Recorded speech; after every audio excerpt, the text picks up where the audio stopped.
Good morning ma'am. Good morning.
Yes, good morning all.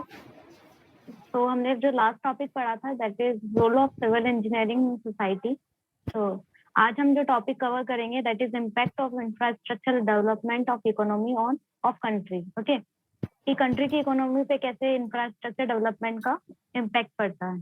Okay, तो firstly हम ये देखेंगे कि कितने टाइप्स के क्या इंफ्रास्ट्रक्चर्स होते हैं, है ना, जिनका डेवलपमेंट जरूरी है और इकोनॉमी ऑफ द कंट्री। तो कुछ इकोनॉमिक इंफ्रास्ट्रक्चर के नेम दे रखे हैं। जैसे फर्स्ट है ट्रांसपोर्ट। ट्रांसपोर्ट में roads, railway, shipping, ports and harbours, airport, transport equipment.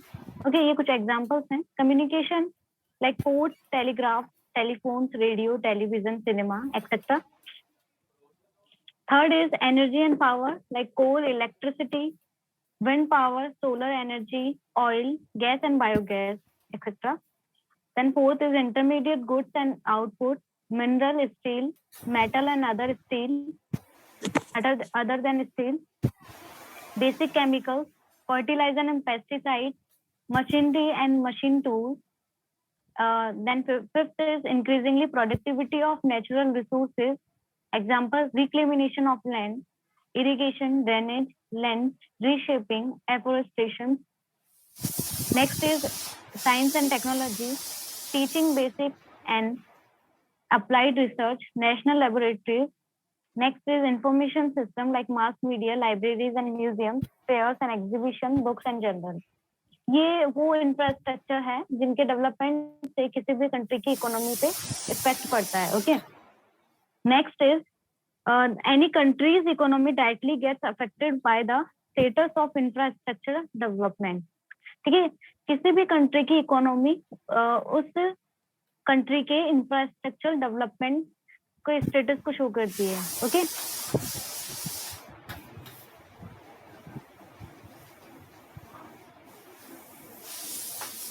more the development regarding infrastructure, more the economy flourish of a country.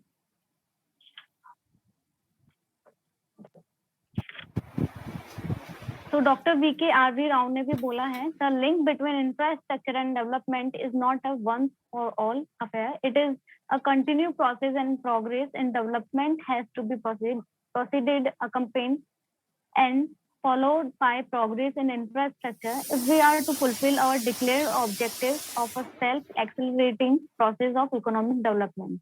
So infrastructure development is one of the major factors contributing to overall economic development in many ways, such as direct investment in infrastructure create production facilities and stimulate economic activities. Like मैं बात करती हूँ economy बात कर रही हूँ, ठीक है, क्योंकि उस कंट्री की जीडीपी किस पे डिपेंडेंट है, वहाँ के डेवलपमेंट पे डिपेंडेंट होती है. हम किसी भी कंट्री की जीडीपी को कैसे ग्रो कर सकते हैं, जैसे कि हम चाइना की बात करते हैं, यूएसए की बात करते हैं. पहले क्या था, कई ऐसे टाइम भी आया था जहाँ पे वहाँ पे जीडीपी ग्रोथ माइनस में थी या बहुत कम थी. ठीक है, तो जीडीपी ग्रोथ अब ऐसे तो नहीं है कि एक साथ ही इंक्रीज हो जाती है. ठीक है, वो धीरे धीरे स्टेप बाय स्टेप किसी भी कंट्री की जीडीपी ग्रो करती है. ओके, डिपेंड करती है वहाँ के डेवलपमेंट पे, किसी भी कंट्री के डेवलपमेंट पे, और सबसे ज्यादा डिपेंडेंट होती है वहाँ के इंफ्रास्ट्रक्चर डेवलपमेंट पे. ओके, तो जीडीपी के 4 कंपोनेंट होते हैं. एक होता है इन्वेस्टमेंट, एक होता है कंजप्शन, या एक होता है एक्सपोर्ट, एक होता है एक्सपेंडिचर. ओके, अगर हम इन्वेस्टमेंट की बात करते हैं, जितना अच्छा इन्वेस्टमेंट होता है किसी भी कंट्री का, या हम बात करते हैं किसी कंपनी की, हम अगर बात करते हैं कंट्री को ना लेके किसी कंपनी को अगर हम देखते हैं, तो अगर कंपनी जितना अच्छा इन्वेस्ट करेगी किसी भी, तो उतना ही ज्यादा वो अच्छी एफिशिएंट, बहुत ही अच्छी कंपनी का प्रोडक्ट बनाएगी. ठीक है, जितना इन्वेस्ट करती है प्रोडक्टिविटी भी उतनी ज्यादा होती है, उसकी एफिशिएंसी भी उतनी ही ज्यादा होती है. ठीक है, so the direct investment in infrastructure create production facilities and stimulates economic activities. ठीक है, इकोनॉमी वहाँ की उतनी ही अच्छी होगी जितना इन्वेस्टमेंट होगा. अगर इन्वेस्टमेंट नहीं होगा तो प्रोडक्टिविटी भी नहीं होगी और वहाँ की इकोनॉमी भी नहीं बढ़ सकती. नेक्स्ट हम बात करते हैं कंजप्शन. कंजप्शन डिपेंड करता है वहाँ के डिमांड पे. अगर डिमांड नहीं है तो वहाँ पे कंजप्शन नहीं है. ठीक है, अगर कंजप्शन ज्यादा है यानी कि वहाँ पे डिमांड भी ज्यादा है. ठीक है, कंजप्शन ज्यादा होगा तो जीडीपी ग्रोथ के लिए वो भी एक पार्टिसिपेट करेगा. नेक्स्ट हम बात करते हैं एक्सपोर्ट की. एक्सपोर्ट की अगर जैसे कि हम अभी की बात करते हैं, ठीक है, एक्सपोर्ट में क्या है, जैसे कि कोरोना की हम बात करते हैं, कोरोना चल रहा है तो वहाँ पे अभी कुछ ऐसे प्रोडक्ट्स हैं या ऐसे हम बोल सकते हैं कुछ ऐसे, हाँ, प्रोडक्टिविटी है जिसको एक्सपोर्ट नहीं कर पा रहे हैं. एक्सपोर्ट नहीं हो रहा है तो कंट्री की जीडीपी ग्रोथ भी नहीं हो पा रही है. ओके, यस प्रशांत. मैम साउंड नहीं आ रही है आपकी. साउंड नहीं आ रही है, कट कट के आ रही है या आ ही नहीं रही है बिल्कुल? अभी भी नहीं आ रही मैम. कुछ पता नहीं, नेटवर्क इशू होगा मे बी यहाँ पे.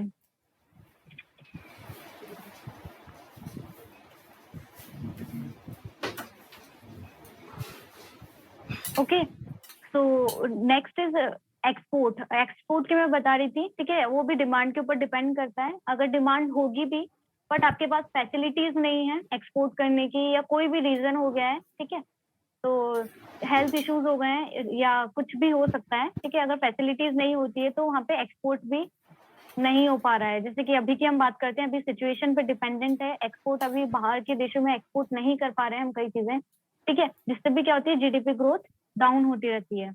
अगर हम लास्ट कंपोनेंट की बात करते हैं, दैट इज एक्सपेंडिचर। एक्सपेंडिचर किस पे डिपेंड करता है? एक्सपेंडिचर जितना डिमांड होगा, जितना हम सप्लाई करेंगे, ठीक है, कितना हम इन्वेस्ट कर रहे हैं, इन सब चीजों पे एक्सपेंडिचर डिपेंड करता है, ठीक है। अगर गवर्नमेंट की हम बात करें, गवर्नमेंट इंफ्रास्ट्रक्चर पर जितना एक्सपेंडिचर करती है, जितना खर्चा करती है इंफ्रास्ट्रक्चर पे, वो उतनी ही ज्यादा हम क्या कर सकते हैं, जीडीपी को ग्रो कर सकते हैं। वहां की जीडीपी ग्रो करेगी यानी कि वहां की इकोनॉमी काफी अच्छी है, ठीक है। तो जीडीपी का ग्रोथ करना बहुत इंपॉर्टेंट है।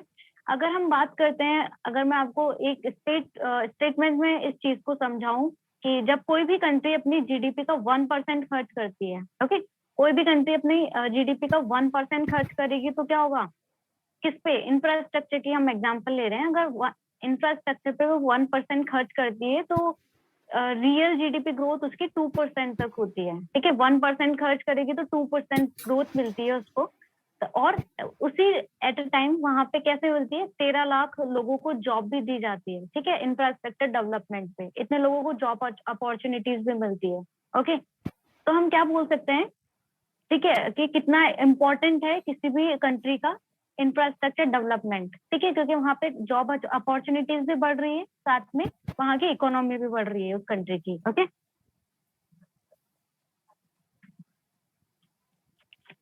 सो अगर हम नेक्स्ट फैक्टर है, it reduces transaction cost and trade cost, improving competitiveness, and it provide employment opportunities and physical and social infrastructure to the poor, ठीक है। ये क्या कर रहा है, जॉब्स प्रोवाइड करता है, ठीक है, इंफ्रास्ट्रक्चर डेवलपमेंट। यस नैतिक शर्मा। मैम मैं बोल रहा था कि मेरा इंटरनेट यहाँ पे काम नहीं कर रहा है, तो मेरे को क्लास लीव करना होगा, तो आप अटेंडेंस लगा दीजिए मैम, मैं नहीं कर पाऊंगा क्लास क्योंकि बार बार यहाँ पे नहीं हो रहा है network issue. Okay, thank you ma'am. ठीक है। तो इस तरह से ये कुछ फैक्टर्स होते हैं जो कि किसी भी कंट्री की इकोनॉमी पे पार्टिसिपेट करते हैं, ठीक है। कैसे वो डायरेक्ट इन्वेस्टमेंट से कैसे क्या प्रोडक्ट का, ठीक है, प्रोडक्ट बनेगा, है ना। तो कैसे लिंक होता है प्रोडक्ट सेंटर मार्केट के बीच में, मार्केट प्लेसेस के बीच में, ठीक है। कैसे वहाँ की अगर ट्रांसपोर्ट फैसिलिटीज अच्छी होती है तो उनका कनेक्शन अच्छा होता है और मिनिमाइज करते हैं exploitation of the producers by the middle man, ठीक है। ये कुछ एग्जांपल्स हैं। तो हम बात करते हैं infrastructure development contribute to invest and growth through an increase in productivity and efficiency, and act as a link between resources to factories, people to jobs, and product to market, ठीक है। तो किसी भी, अगर मैं बात करती हूँ, अगर कोई भी इन्वेस्टमेंट अच्छा है तो वहाँ की प्रोडक्टिविटी भी इंक्रीज होगी, अच्छे इन्वेस्टमेंट से प्रोडक्टिविटी अच्छी होगी और वहाँ की एफिशिएंसी भी अच्छी होगी। अगर ये सब अच्छा है, प्रोडक्टिविटी सेंटर्स प्लस मार्केटिंग के बीच का जो कनेक्शन है वो अच्छा है, तो क्या होगा, रिसोर्सेज टू फैक्ट्री इनके बीच का लिंक, पीपल टू जॉब इनके बीच का link, and product to market इनके बीच का लिंक काफी सही रहेगा। जैसे कि हम बात करते हैं ट्रांसपोर्ट फैसिलिटीज की, अगर इनके बीच में ट्रांसपोर्ट फैसिलिटीज भी क्या होगी, अच्छी होगी, ओके। ट्रांसपोर्ट फैसिलिटीज भी अच्छी होती है। अगर जैसे कि हम बात करते हैं कोई भी टूल्स की, ठीक है, कोई कंपनी या इंडस्ट्री है टूल्स बनाती है, अगर ट्रांसपोर्ट फैसिलिटीज अच्छी है तो वो क्या करेंगे, टूल्स इजीली वहाँ पे हम मार्केट में सेल कर सकते हैं, ठीक है। कोई भी प्रोडक्ट सेंटर है वो डायरेक्ट मार्केट में दे सकता है, ठीक है। तो उसके लिए ट्रांसपोर्ट फैसिलिटीज अच्छी होनी चाहिए। ट्रांसपोर्ट किस में आता है, इंफ्रास्ट्रक्चर में आता है, ओके। ये कुछ बेसिक एग्जाम्पल थे। And next is infrastructure development is of two types, demand driven and supply driven. दो तरीका का होता है infrastructure development. First is, for example, in the context of congested urban areas, there is a demand for bypasses and bridges. when the bypasses are constructed or bridges are made, it is because there is a demand for it. ठीक है, एक होता है demand, एक होता है supply. Demand तो dependent करता है desire to commodity that consumer is able and willing to buy at a given time and given quantity, okay, quality.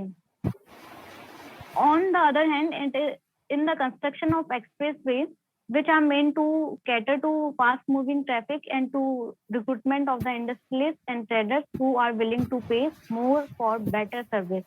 ठीक है, अगर हम बात करते हैं डिमांड का मतलब है वहां पे लोग को डिमांड है उस चीज की. ठीक है, तो ब्रिजेस और पासेस हमने कंस्ट्रक्ट किया है. एक होता है सप्लाई. ठीक है, डिमांड नहीं है वहां पे बट लोगों को नीड है. नीड अवेलेबिलिटी दोनों की है, नीड दोनों की है. पासेस सॉरी ब्रिज की भी है और एक्सप्रेस वे की भी नीड है. बट जो डिमांड है उस वक्त जरूरत है, उस वक्त किस चीज की है? ब्रिज की जरूरत है वहां पे. बट हमने क्या कंस्ट्रक्ट किया?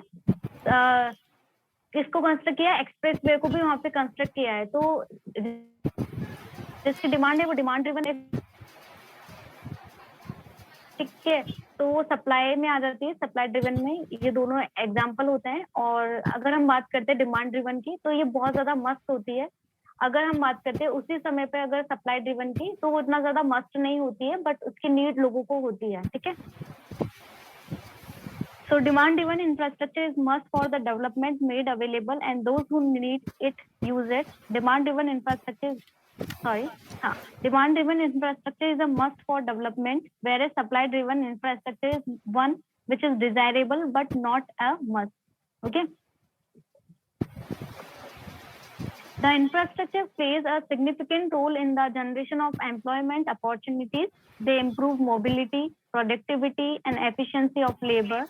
Infrastructure facilities play a vital role in the development of trade and commerce. Okay, the World Bank said infrastructure could deliver major benefit in economic growth, poverty alleviation and environmental sustainability. Okay, so the infrastructure plays a pivotal role in the influencing the level and nature of economic and social activities in a country. ठीक है, इस तरह से कोई भी infrastructure development उसकी country की economy पे इम्पैक्ट करता है. Okay, infrastructure facilities develop scope of number of industries and it creates job opportunities. ठीक है, कोई भी इंफ्रास्ट्रक्चर फैसिलिटीज क्या करती है? वहां पे स्कोप करती है, नंबर ऑफ इंडस्ट्रीज को बढ़ाती है. नंबर ऑफ इंडस्ट्रीज जहाँ पे बढ़ती है वहां पे जॉब्स की अपॉर्चुनिटी भी ज्यादा बढ़ जाती है. अगर हम बात करते हैं improve economical power of the country, brings a respectable status in the world. The world has realized that a government should not involve itself in production and distribution, but should develop infrastructure to create an atmosphere for economical development. Okay, किसी भी country की economic अगर power की बात करते हैं, economic power की, तो गवर्नमेंट अगर क्या करती है, खुद इन्वेस्ट ना करके इंफ्रास्ट्रक्चर बनवाती है, डेवलप्ड करती है, वहां पे लोगों को क्या करती है, ऐसा एनवायरनमेंट क्रिएट करती है जहाँ पे लोग, ठीक है, इन्वेस्ट करके वहां पे प्रोडक्टिविटी एफिशिएंसी लाए और है ना वो कंज्यूमर्स तक पहुंचे वो चीज. ठीक है, तो वहां पे उस कंट्री की इकोनॉमिक डेवलपमेंट हो. ठीक है,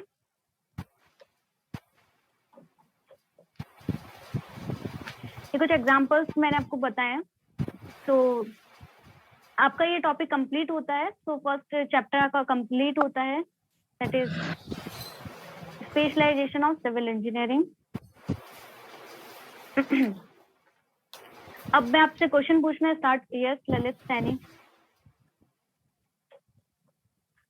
यस ललित. Hello ma'am.